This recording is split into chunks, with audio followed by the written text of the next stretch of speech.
जेव्हा समजलं त्याला सर्वे परिवारामधले, अरे जी पत्नी आहे ती पत्नी म्हणते आहे की पिकलेलं पान आहे गळून पडणार आहे, त्यावेळेला त्याला सर्व सोडून निघून गेले परिवारातले. तेव्हा त्याला कळलं की कोणी कोणाचं नाही.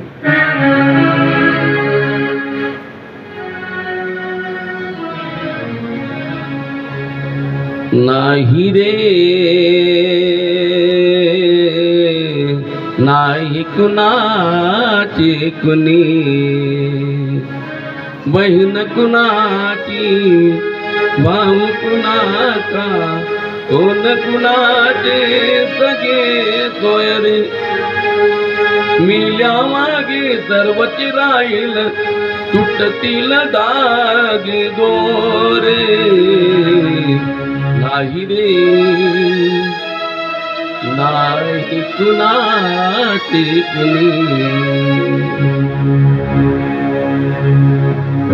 एका जनार्दनी मनी धरा हरिभजनाची गोडी.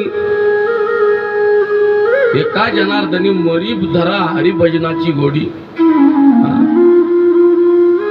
आणि मानव कुळामध्ये जन्माला आले आणि तुम्ही तर आपल्या जीवनाचं सार्थक करून घ्या.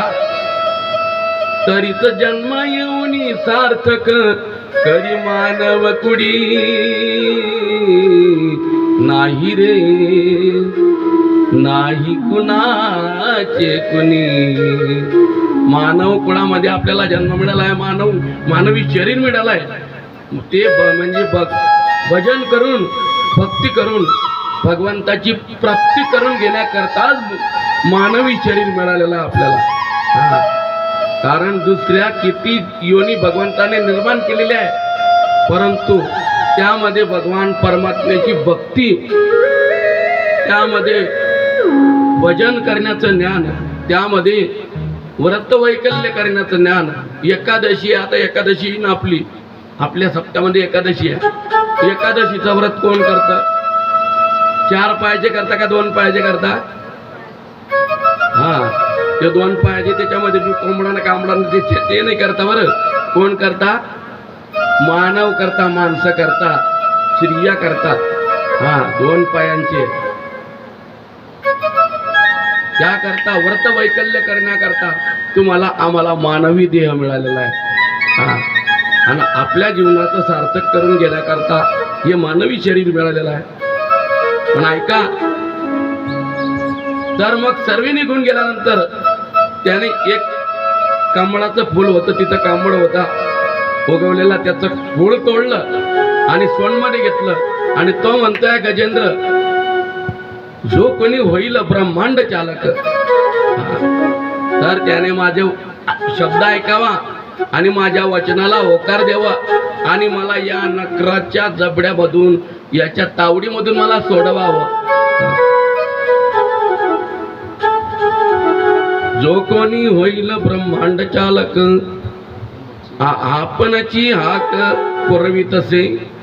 तर ब्रह्मांड चालक असणारा त्याने त्याचा दावा केल्यानंतर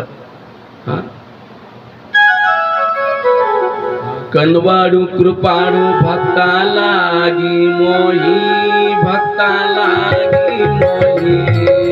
गजेंद्राचा धावा तुवा केला विठाई.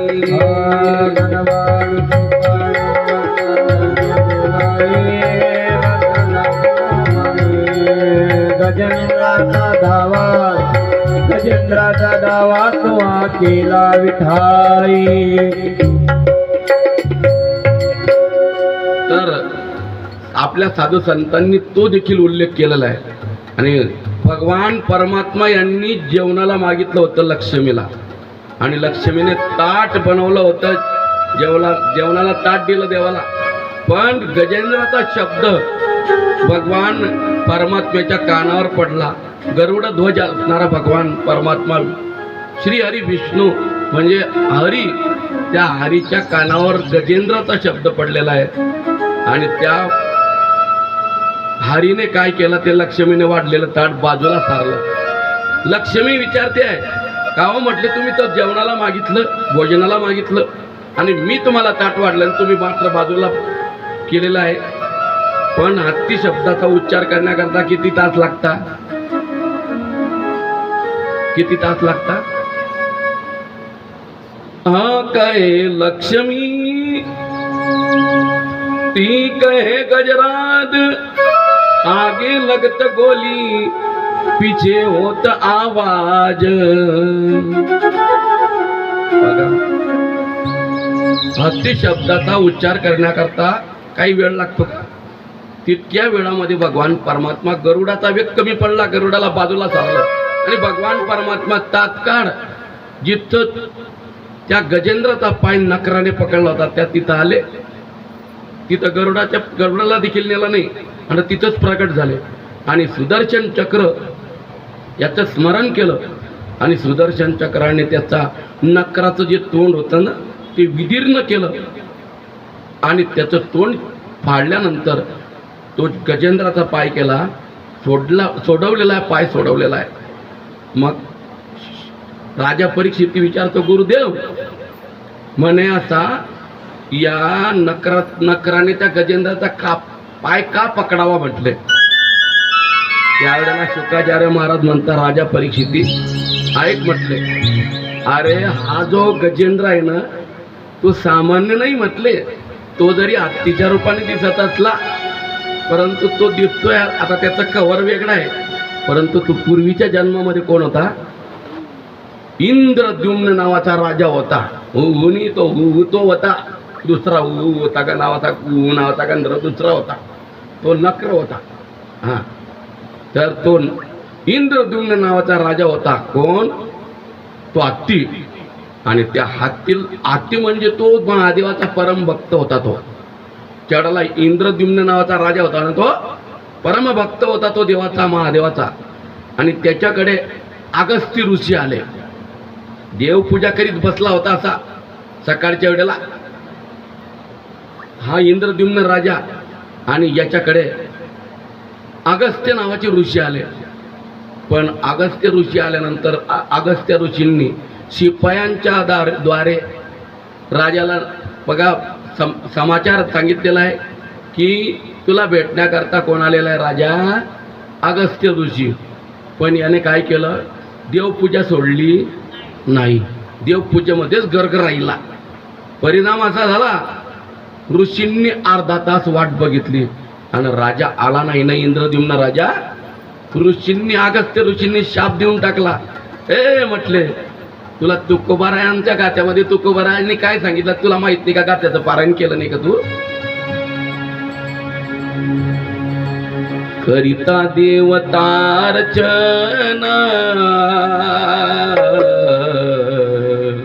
करिता देवतार्चन,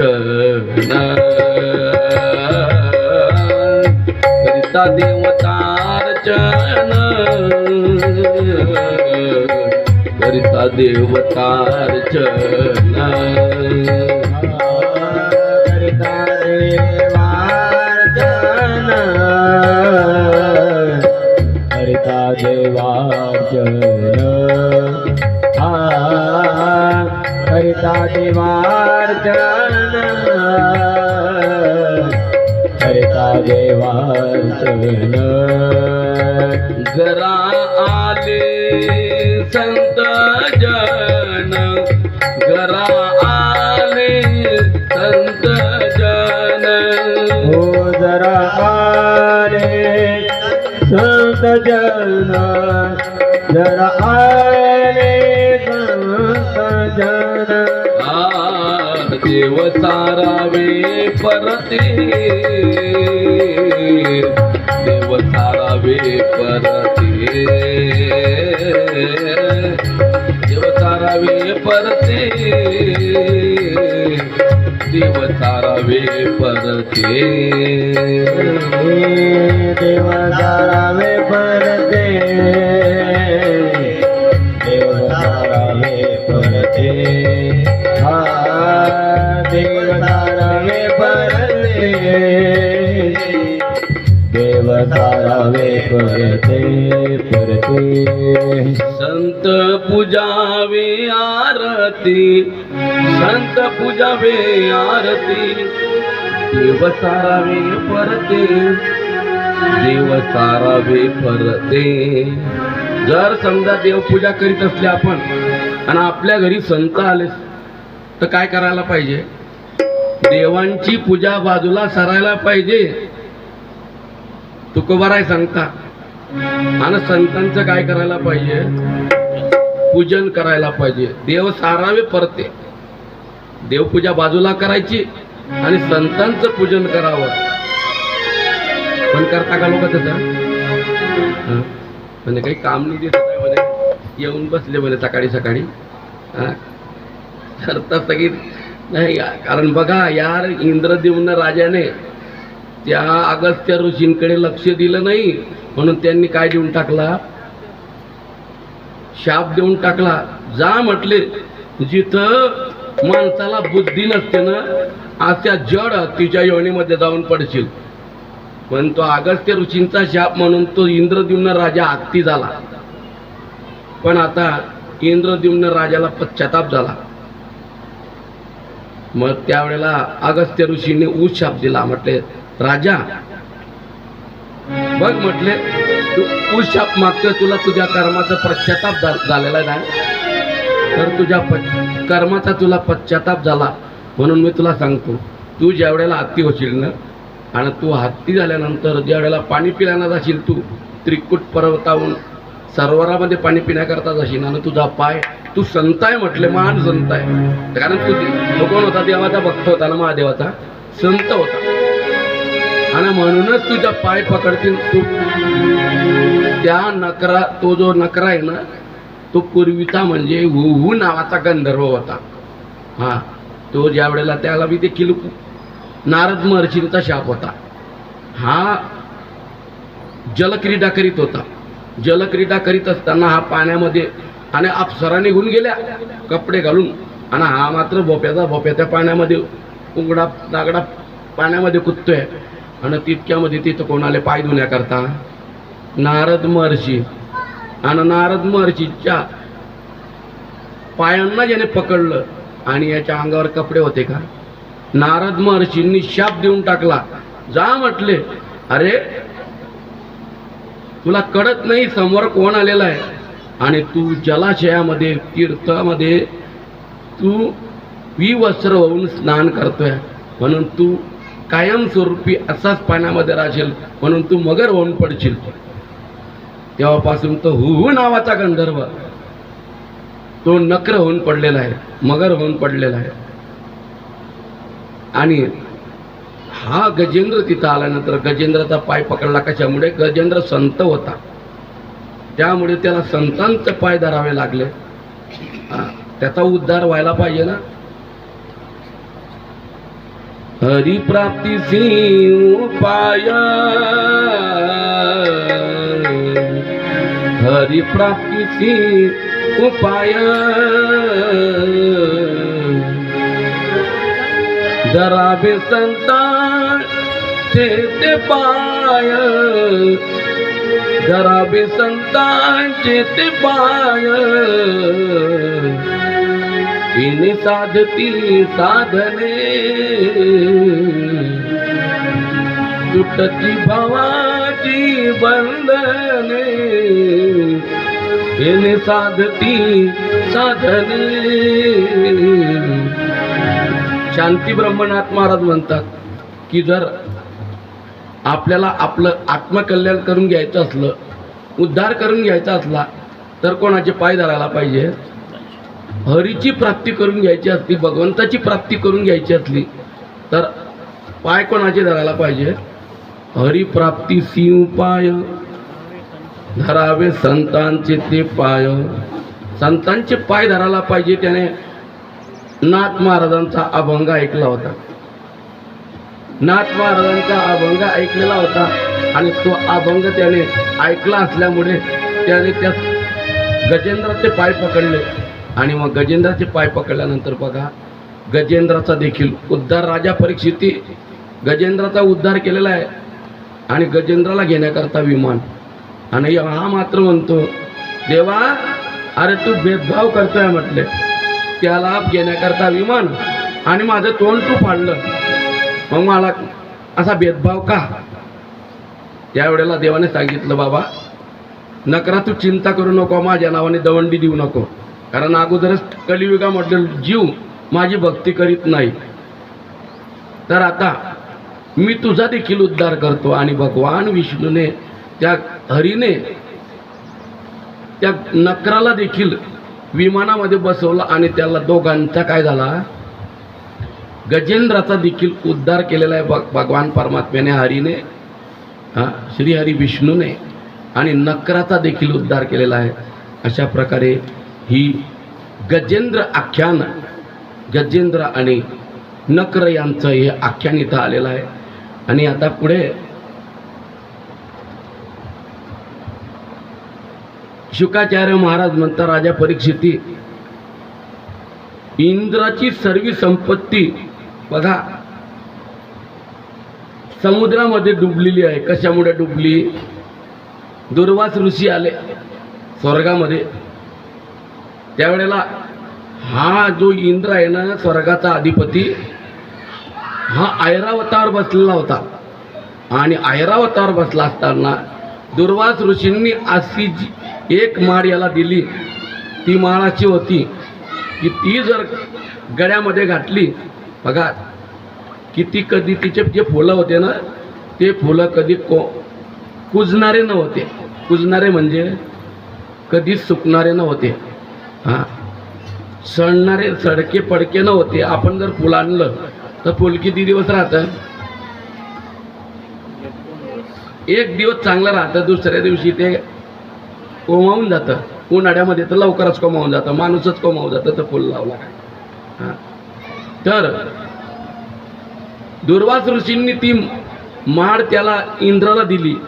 इंद्राने काय केलं बघा, दुर्वास ऋषी थोड्याशा अंतरावर गेल्यानंतर ती माळ देऊन याने ती माळ गळ्यामधून काढली आणि आपला जो हत्ती होता ना त्याच्या सोंडमध्ये अटकवली.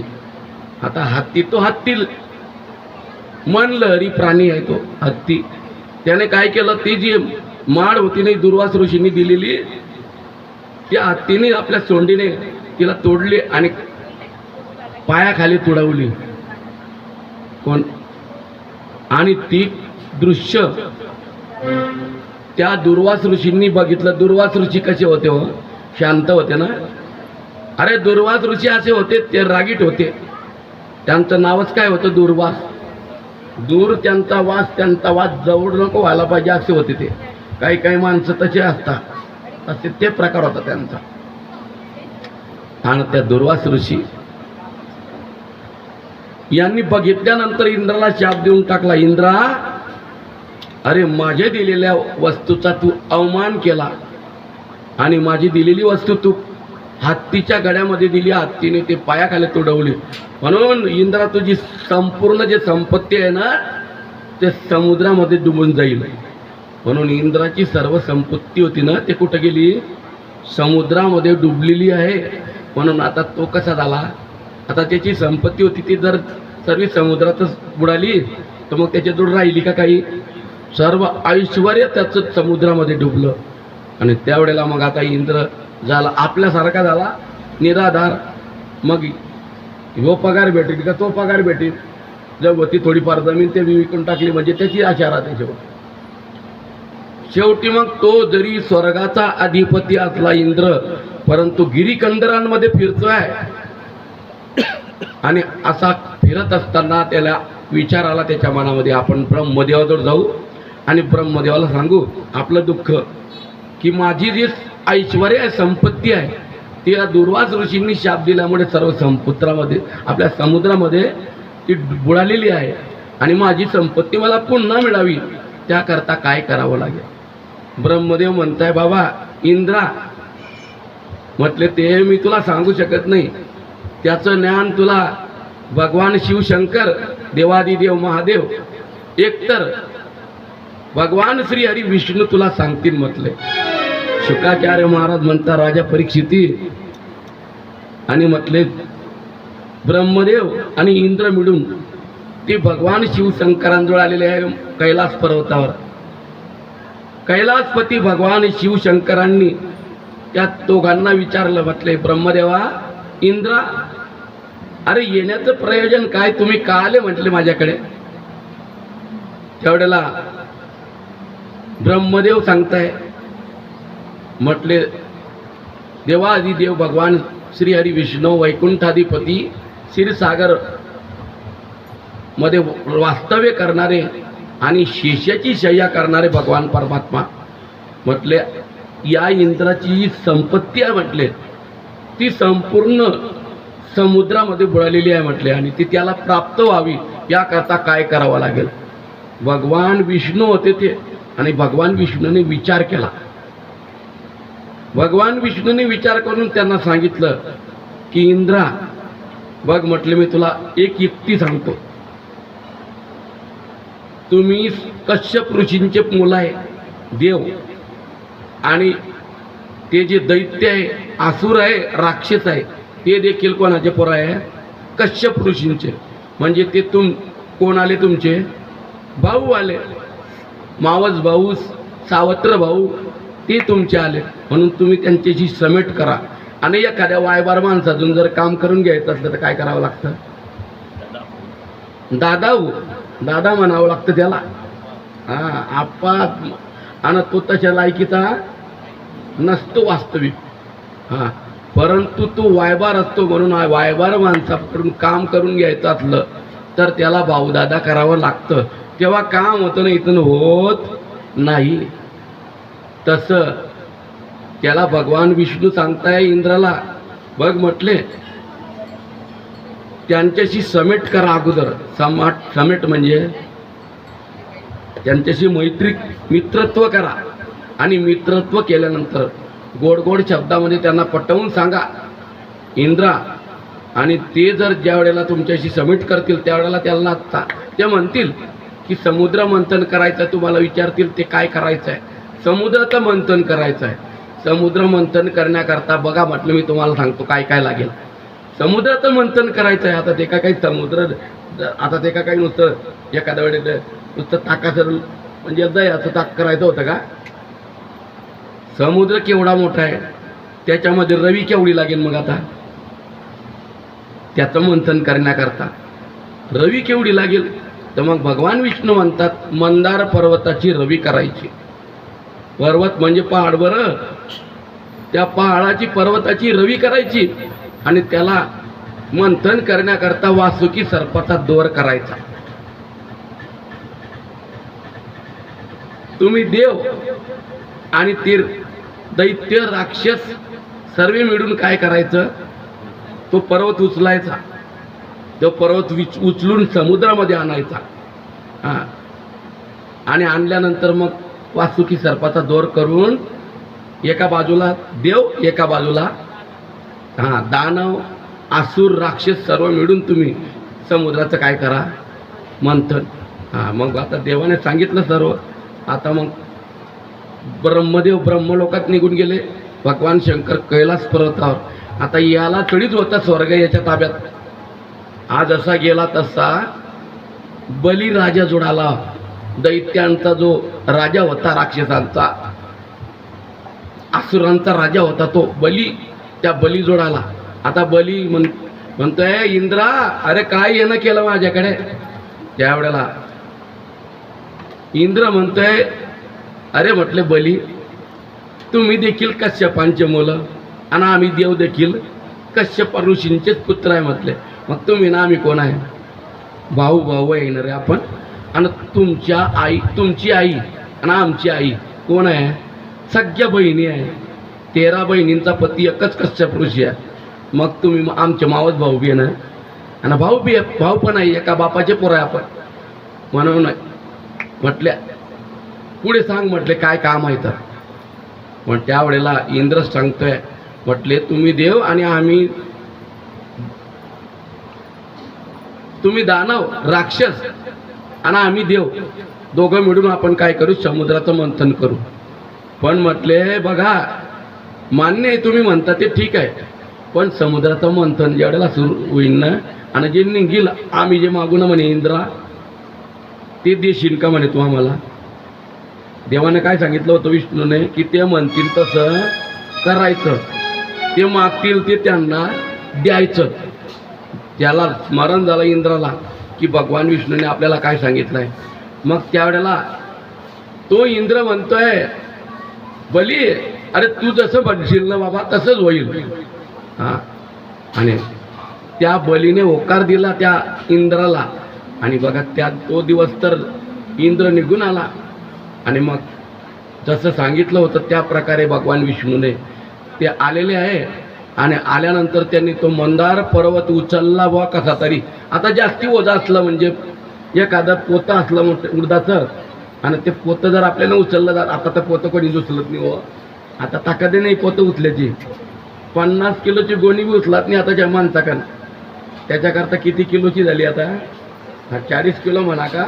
हां अशा गोण्या झालेल्या आहेत त्या आपण एकट्याने उचललं जात नाही. किती लोकांना उचलावं लागतं.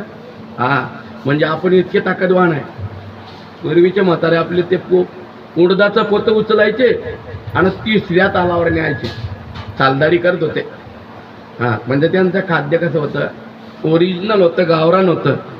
आता आपला हायब्रिड आहे म्हणून आपण हायब्रिडच्या तोट्यासारखे ठेंगणे आहे.